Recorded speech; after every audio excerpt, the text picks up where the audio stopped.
Сайн байцгаана уу? Та бүгдтэй энэ гайхалтай дэлхийн ертөнцөөс мэдчилье. Намайг Амарсана гэдэг.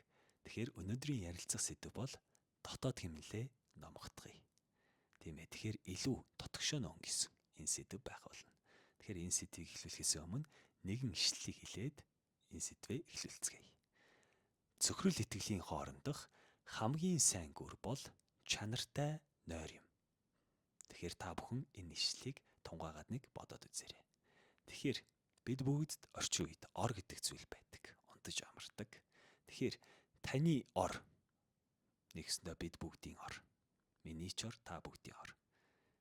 Ор хийх гэж бодож байсан зүйлс гинэд санаанд ороод ирдэг эд шидийн гэмээр орон зай.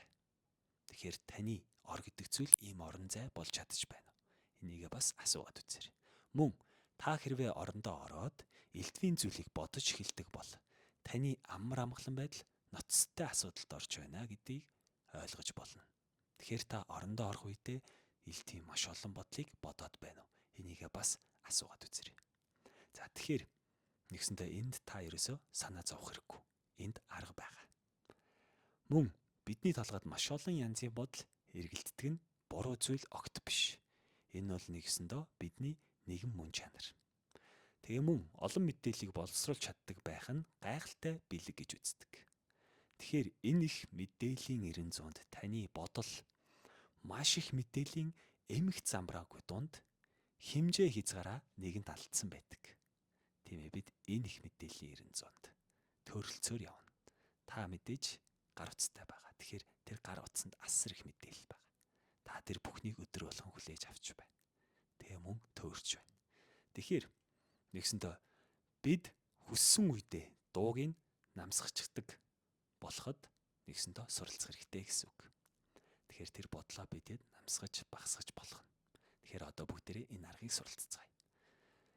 Тэгээд нэгсэндээ миний та бүхэнд хуваалцах гэж байгаа мэдээлэл бол нойрноос чинь илүү амьдралыг чинь сайжруулахад тустай гэсэн үг. Амьдрал сайжирна гэдэг нь цаашлаад мэдээж нойронд чинь нөлөөлнө. За тэгэхээр таны дотоод амар амгалан байдал өдрийн стресс зав чөлөөгүй байсантай холбоотой. Мөн бидний мэдээллийг тасралтгүй хүлээн авч байна гэсэн үг. Тэгвэл маш их мэдээллийг зах замбраагүй хүлээж авсаар байна. За тэгэхээр тиймээс тэр их мэдээллээс авч буй стрессийг намжаах аргыг эзэмших нь л чухал. Тэгэхээр тэр арга нь юу гэж? Тийм ээ, энэ арга бол бясалгал. Тэгэхээр бүгдээрээ цаашаа бясалгал гэдэг зүйлийн тухай ярилцъя. Мөн одоо ялангуяа одоо яригдах нь дархиа дасгалжуул. Тийм ээ.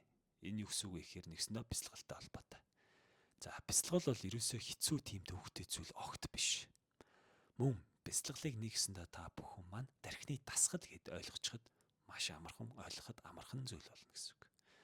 Тэгэхээр бясалгал бүх зүйлд оршдог. Тийм ээ, бүх зүйлд оршдог. Одоо би ингээд та бүгдтэй яриад яг энд анхаарлаа хандуулж байгаа үед хүртэл бясалгал оршино. Зүгээр юу ч ярихгүй суугаад хүртэл бясалгал оршино.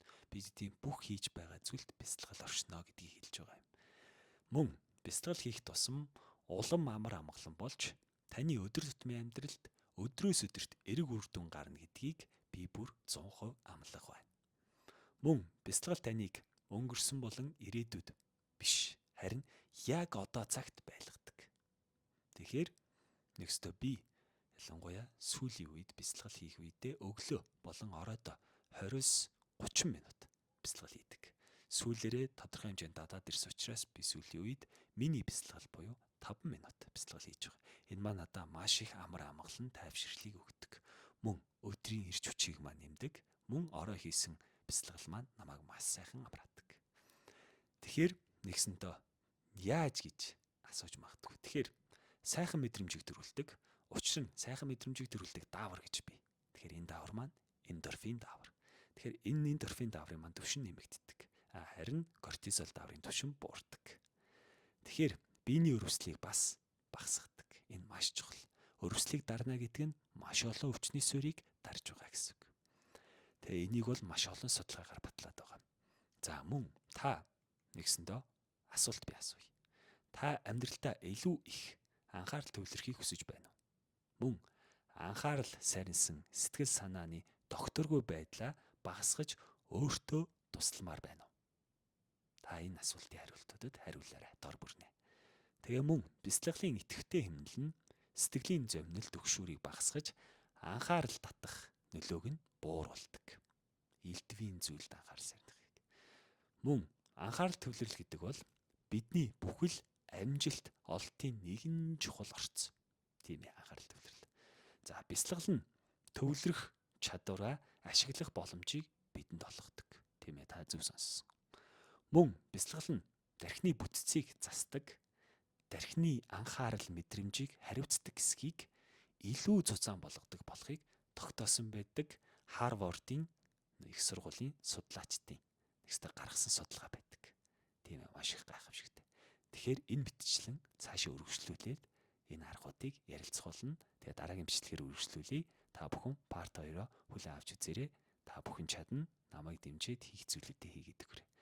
Тэгээ дараагийн бичлэгээр уулзъя. Баяртай.